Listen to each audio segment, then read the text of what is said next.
Hello and welcome. I'm Sarah Snell Cooke, your host here at the Credit Union Connection. I was recently joined by Michael Peters, who's the CEO at Regional Federal Credit Union. This is his first CEO job. We talked about that as well as his journey on his way to the top, as well as what he's doing to help keep Regional Federal Credit Union on top of the next leadership generation, and what he's doing to keep the credit union relevant for its younger members. Let's connect with Michael. Hello, welcome everyone. I am Sarah Snell Cooke, your host here at the Credit Union Connection. I am joined today by Michael Peters. Welcome. Thank you for having me. Absolutely. Michael is the CEO at Regional Federal Credit Union. Why don't you tell us a little bit more about yourself and your credit union? Sure. First, about me, I've been with Regional for 14 years and been in the credit union industry. I was thinking the other day, I started in 1994. So 32 years ago, the first credit union was at Corporate America Family Credit Union in Elgin, Illinois, and worked my way through various other ones to here. So I'm a credit union lifer. Can't imagine doing anything different. So of course I started in a bank and saw the light and came over, and I've been here ever since. And coming back to Regional, 14 years here has been great. Our previous CEO, Jill Banning, retired, so I was fortunate enough to take over for her last month after her 39 years here at the credit union. So really what we're trying to do at Regional is build on that success, continue to grow. We have a very stable leadership team, which is fantastic. They're very experienced, great people. So we got an excellent team to continue that tradition that we have. And personally, I'm here in Northwest Indiana. I relocated from Illinois about 9 years ago. Just jumped across the border into Crown Point. And our new office here where I'm at today, we built 2 years ago, and that's 20 minutes away from my house. So that's an added bonus. But we have 4 branches, started as a teacher credit union, and like many, evolved and got our community charter for the 2 counties, Lake and Porter, here in Northwest Indiana, and serve everyone around. And there's been a lot of growth. So we have tons of opportunity here as more people have come over from Illinois. Just the building here has been fantastic. The business environment is good, and it's created a lot of opportunities for us to grow as an organization, which we've done over the last 10 years or so. And we just have tons of potential, I feel, with our team and the region to really grow and achieve some of those goals that we have set for ourselves and the organization. Yeah. And you were in what position before you became a CEO? I was executive vice president. So my little thing on the top that still says that. Still changing some of that stuff around. But I was EVP for, let's see, 2013 is when I assume that. So the last 11 years or 13 years. Okay. And so what do you think about that position, about all your previous experience, prepped you to become a CEO? I was very fortunate that over those 30 years, I've had the experience in many different areas of the credit union operations. I'm a lender. That's where I started. That's where I grew up. So doing collections and loans, that's been my bread and butter the whole time. However, being able to work at all those different credit unions and seeing branch operations, I was a branch manager for a short period of time, but seeing the retail side, moving into the operations on that front end member facing portion, as well as being involved on the lending side in the back office from loan processing, and then serving on ALCO committees over the years, tying it all back together. Been through 2 conversions and system enhancements. So I've seen some of the IT side as well in projects. So learned a lot about some software and vendors and vendor management through all of those things. So that just that whole experience has really tied it all together for me personally. So I'm very fortunate. And it's not that, it's just being in the right places at the right time, getting exposure and soaking up as much of it as I could to learn as much as I could that would help me do a better job in whatever my role was at that point, I think was a key instrument in allowing me to be where I'm at today and to be fortunate enough to get this position. Yeah, for sure. I always wanted to be a credit union CEO back in the day. Now it looks too hard. As a first-time CEO, What do you think really put you over the edge? I know you talked about your experience, but what really put you over the edge as far as any type of leadership development, things like that you might advise a next first time CEO? A couple things. I've always been involved. So when there were things that came up at the credit union, I wasn't afraid to put an idea out there. And I always tell a story internally. Back, I was at DuPage Credit Union many years ago, and I had an idea.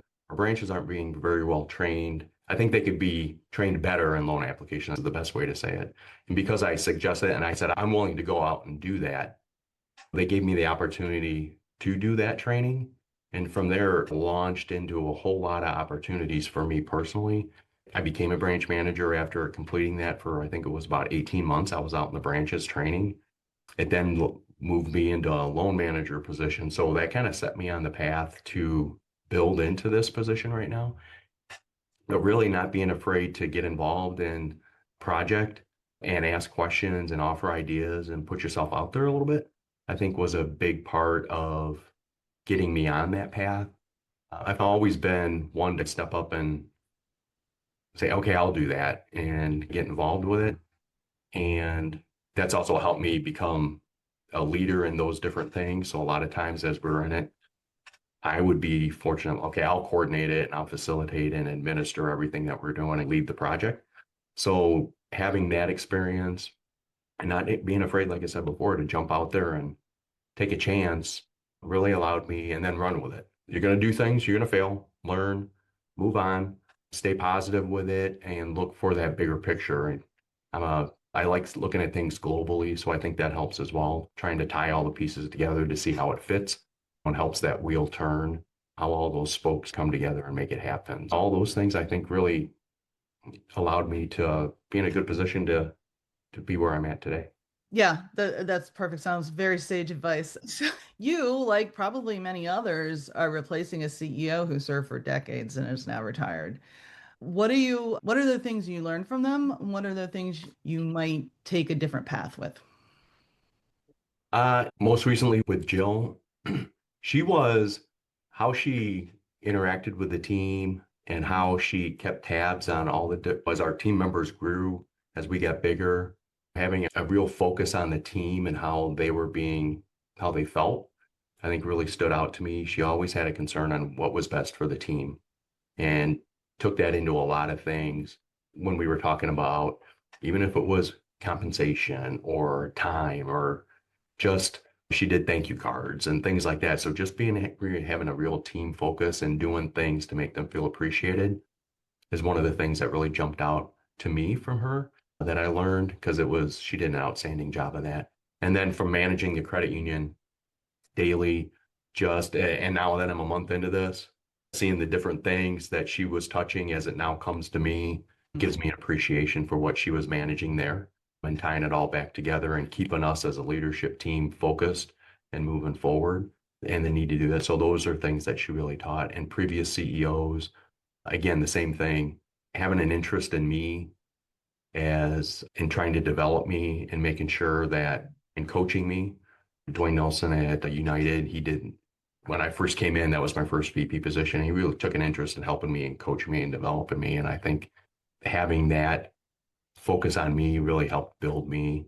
And then previous CEOs before that, just seeing how they ran the operations and helped the credit union grow and still had that people helping people focus, that credit union movement, being dedicated to that and incorporating that and everything they did as a leader really stuck with me. Mm-hmm. And so what are some of your objectives for the credit union as you're taking the reins here? I think as we move forward, one of the things that we have to be cognizant of is what our members are looking for as our demographics shift into those younger, the millennials, the Gen Zs. What are they going to expect from the credit union, from a financial institution? Understanding what the competition is. Big talk today is there's all with the crypto legislation, the stable coin. How is that going to impact operations on the credit union side? I think it's something we need to stay focused on. And for me, making sure our technology, we can't do everything all at once, but making sure we have a plan to meet those technology needs of those new members and our borrowing members. And as we move forward, trying to make sure we stay relevant to them and they look to us as an option. So However, any of this new wave, whether it's AI, the crypto, how that shapes our world moving forward, making sure that us at Regional, that we're aware of it, we're looking at it and how we can incorporate the best practices of those into our operations to keep us strong, but then to keep our members and grow as well. And now, as the head cheese, and you've been a leader in the past too in your various positions. How do you look at mentorship since having gone through, it sounds like a lot of it over your career? I think it's very important that one of the things I do is I have an open door, so I'm not a big closed door person. Never have been for that very reason. I want people to be able to walk in and ask me questions. But then as I move forward with our leadership team and even our team members who are looking to move up, making sure that I, as the president CEO, communicate that we want that. We want to promote from within, and that's going to be our preferred source if at all possible. And we will help them down that path, just like I got help down that path, whether it's outlining a career path. And we have those frameworks in place now and continuing to do that and touching base with our team and making sure I, as the leader, can get in front of them. And we have team trainings and things like that throughout the year, but make sure I communicate that desire to develop the team and mentor them. And then from our executive leadership, making sure they have that same approach, and they do. We're pretty well in lockstep with that look for those opportunities, identify those folks that want that challenge, that opportunity, and let's work with them and develop them so they can grow, because we all know we're not going to be here forever. We're going to retire, people are going to move on and things. So we got to have that pipeline going of folks that are coming in, identify those that are looking to make this a career, and doing everything we can to retain them here as long as possible and develop them. And hopefully they're our next generation of leaders for Regional. Yeah, that's great because one of the reasons we started the Credit Union Connection was to ensure we can help provide educational opportunities for credit union next generation leaders. Because one of the things that I've been on my soapbox about for probably at least 20 years is that credit unions should be an employer of choice. I feel like that's one of the biggest issues for credit unions going forward. What do you see as the top issues, top challenges for credit unions in the future? It's tough. And we're not alone. I talk with other credit unions and we're still looking for folks, trying to fill positions that we have. So I think getting our opportunities out there so people recognize, oh, there's a place right down the street or a town over that I could probably go to that might be a good fit for me. One of the things we've done here at Regional is over the last, I've really since the pandemic, it's been in more earnest, is we're constantly looking at our compensation structure to make sure that it's in line with, not only back in the day, you'd say, what are other credit unions paying? And nowadays you can't do that. You got to look at what everybody's paying. And that could be from Amazon down the street to the banks to another credit union to just some other business in the region, but they're competing for your person as well. So trying to make sure that we have a good understanding of what the compensation is in our region here. Being right next to Chicago, it's tough because that has some influence on those things. But that's number one, is making sure we have a good package. I think in getting our message out on what a credit union does, because a lot of the younger folks say, I want somebody that has a community presence. We have a very strong, active business development, and that's a key strategy of ours, is to be involved in our communities, making sure they understand that's what we can do. So trying to get our message out there, whether, of course, nowadays you got to do it all on the social media, all the different platforms, toot your own horn quite a bit on what you're doing out there so people see it, and getting as many people to share that as you can. And hopefully then bringing those people in. One of the things we've done is really partner from an internship standpoint with some local schools, colleges, trying to get the word out there that even if those folks that come in, if we can make that experience a positive one for them, even if they don't stay with us, there's someone out there saying, hey, Regional, check them out. They've done a good job with some other students, and trying to get the word out as many ways as we can, and making sure that our benefits and stuff are competitive, of course, and really trying to share the message of what a credit union is about. Because I think especially with a lot of new people entering the workforce, they're looking for something like that. And we've been here all along doing, as a credit union industry, doing a lot of those things. And we just need to do a better job of promoting ourselves and our movement out there to folks so they understand that this is a good place to come and make a career. And what other opportunities do you think credit unions have to grow and keep relevant for members in the future? As you mentioned, the younger people, you got to reach them any way you can, basically. And we all know society today is a instant gratification type of thing. So we have to have products and services that meet their demands. And as a credit union industry, we know we have a lot of small credit unions, and mergers and acquisitions are a part of that. That's the reality of what we have today.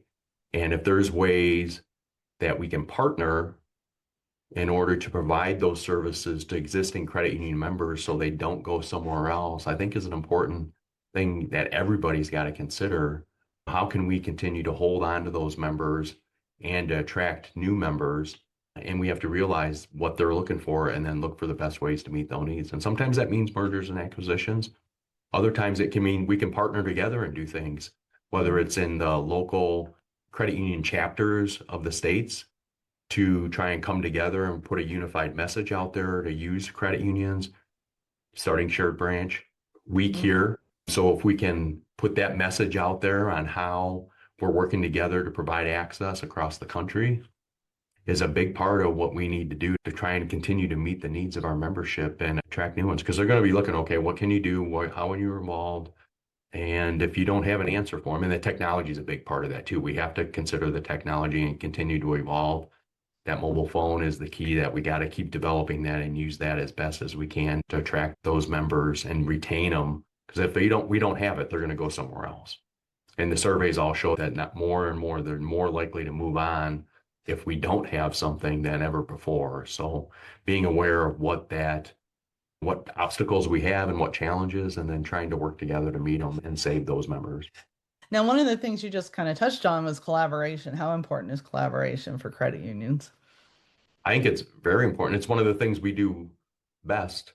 If someone outside the credit union world comes in and what are you doing? You're talking with the credit union down the road. Yep, we are. We share stuff all the time and we'll work together, whether it's coming together and doing participation loans together, or like I said, in our credit union chapters as part of each state's league, putting together and putting a unified message out there in the regions that we serve, or looking for projects, being involved in community service projects together, inviting everyone out, just looking for any way that we can work together to try and promote that. Because that's something that's super unique. We all know that to the credit union world. You don't see that to that same scale on the bank. Shared branching, I can go into another credit union and transact on my account. Yep.